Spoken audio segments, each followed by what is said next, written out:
Hello, today we're going to give you some tips on how to build this TV stand. But a few things before we get started. Make sure to have a Phillips head screwdriver and optionally a flathead screwdriver. It's kind of heavy, so make sure to have a second person to help you out.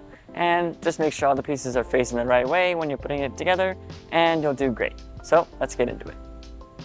Just a quick disclaimer, these tips don't cover every step, so make sure you follow the instructions and complete all the steps in order. On steps 4 and 5, we have pieces 4, 6, 5, 3, and we're hooking those to piece 1.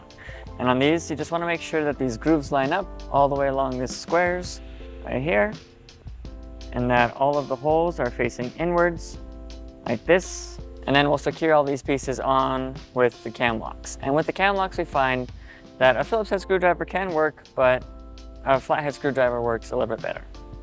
So we'll go ahead and do all of those. I've already done most of them, except for this one. And now we can move on. On step 10, we have pieces 11 and pieces 12.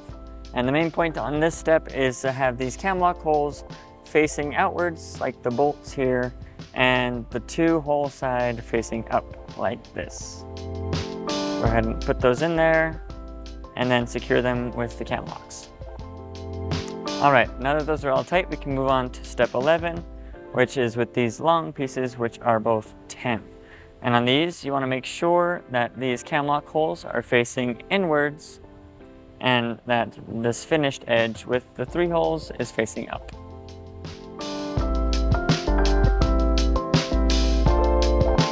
Same thing on this other piece, cam lock holes facing inwards and 3 hole side facing up.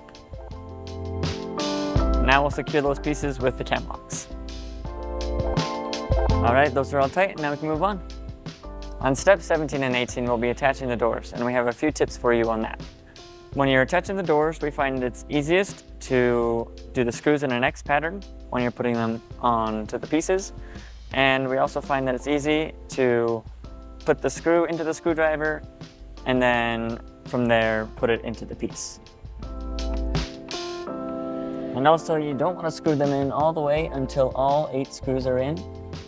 That way it's easy to line up all the holes, and then once they're all in, you can tighten them completely. All right, now that they're all in, we can check that our door is straight, and if it needs to be adjusted, you can check out our video on adjusting hinges for that. But other than that, we're done. All right, there we have it, your new TV stand.